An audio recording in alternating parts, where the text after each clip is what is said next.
Vamos começar com uma pergunta clássica. Todos os gêmeos são iguais?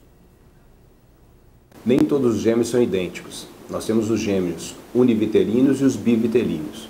Os univitelinos, a gente pode dizer que eles são idênticos, porque eles vêm de um único óvulo, que é fertilizado por um único espermatozoide, que forma um embrião que se divide no momento que antecede a implantação, quer dizer, na hora que o embrião gruda no útero para originar a gravidez.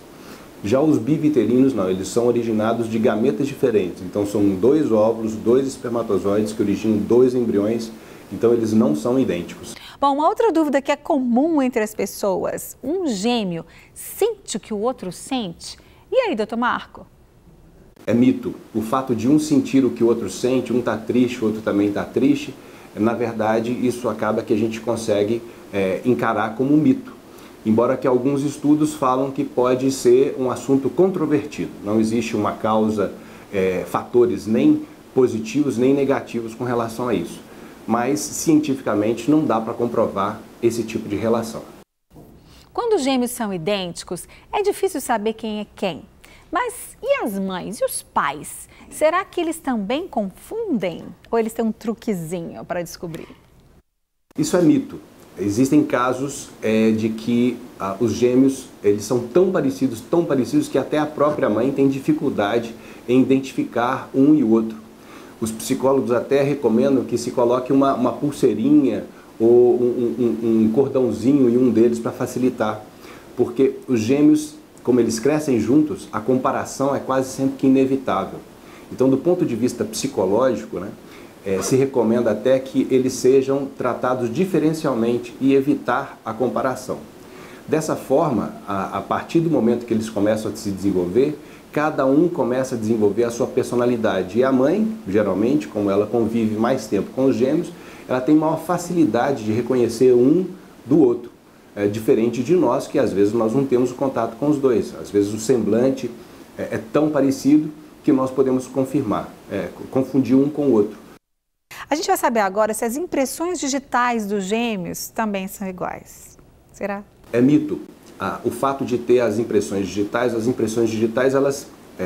nós sabemos que elas recebem dois estímulos. Existe o estímulo genético para a nossa composição, mas o tato, o contato dos dedos com o útero, por exemplo, isso já constitui um estímulo para a formação das digitais.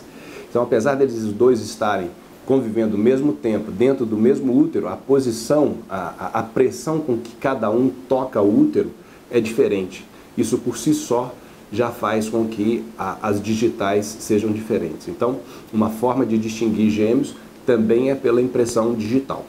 E uma dúvida muito comum entre as pessoas é se os gêmeos podem nascer com tamanhos diferentes. Será que podem? Os gêmeos eles não nascem do mesmo tamanho, com o mesmo peso. Até mesmo nós temos que imaginar que os gêmeos são indivíduos diferentes. Então cada um tem um certo estímulo, sob um certo estímulo vai reagir de uma forma. Então, geralmente eles nascem com uma diferença de peso, que é normal, entre 200 e 300 gramas, mas chegam casos às vezes até em que há uma desproporção muito grande entre um e outro. São casos patológicos, são doenças, geralmente mais comum nos gêmeos univitelinos, aqueles que têm apenas uma única placenta alimentando os dois. Então existem casos que a gente chama de transfusão feto-fetal, no que existe uma comunicação de vasos ali entre os dois gêmeos e acaba que um gêmeo recebe mais sangue do que o outro. Aquele que recebe menos, ele se desenvolve menos, e o que recebe mais, se desenvolve mais.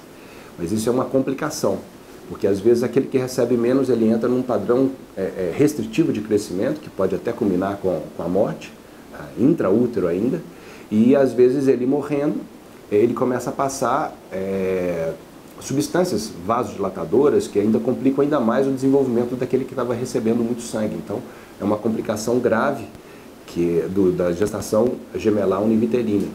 Daí a importância, o paciente às vezes nos procura com a ideia de ter uma gestação gemelar, que se acha muito bonito inicialmente, mas para nós, ginecologistas obstetras, é uma gravidez de alto risco. Então nós devemos evitar ao máximo. Hoje os tratamentos de reprodução assistida, as orientações que nós passamos para os casais e até mesmo que nós tomamos, visam justamente evitar a maior incidência de gestação gemelar, que tem essas complicações, como outras também, maior risco de diabetes gestacional, risco também de doença hipertensiva específica da gravidez, aquela gestação que complica, sobe a pressão durante a gestação.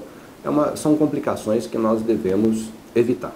Vamos saber mais um pouco agora do Dr. Marco. Mesmo sendo bivitelinos, os gêmeos continuam tendo compatibilidades genéticas? Existe um trabalho recente mostrando que até mesmo o genoma dos dois embriões, dos dois gemelares, né, de cada gemelar, seja diferente. Eles comungam de muita semelhança, porque os genes, geralmente a gente herda um gene do pai e um gene da mãe, então nós temos dois genes, né? Mas existem alguns genes que eles têm um número diferente, que pode variar de 0 até 14. Às vezes são genes até relacionados com doenças. Então, às vezes, um herda esse gene e o outro não herda. Então, são diferenças no genoma que já está sendo feito um levantamento nos Estados Unidos. Por exemplo, já está fazendo um banco de sangue de gêmeos, até mesmo para ajudar, às vezes, na identificação de quando um gêmeo é acometido aí, ele está num acidente ou até mesmo ele faz algum tipo de latrocínio, de algum delito, para se identificar qual que é o culpado e qual não é o culpado, já se está extraindo o DNA desses gêmeos para se ter um banco para se poder fazer a confrontação. Então, essa compatibilidade não é verdade em todos os gêmeos, nem quando são univitelinos. Ainda mais quando bivitelinos, que são indivíduos totalmente diferentes. Quando adultos, os gêmeos ainda continuam muito parecidos, Dr. Marco Mello, e aí? Existem fenômenos que nós chamamos de fenômenos epigenéticos. Fenômenos epigenéticos é aquele no qual você tem o mesmo gene, às vezes, né? Mas eles têm expressão diferente. Então eu posso comungar o mesmo gene de uma outra pessoa, mas eu, por estímulos ambientais, maus hábitos de vida ou uso de alguma medicação, por exemplo, esse gene meu pode expressar diferentemente do outro. Então, isso geralmente, esses fenômenos epigenéticos, eles são acumulativos ao longo da vida.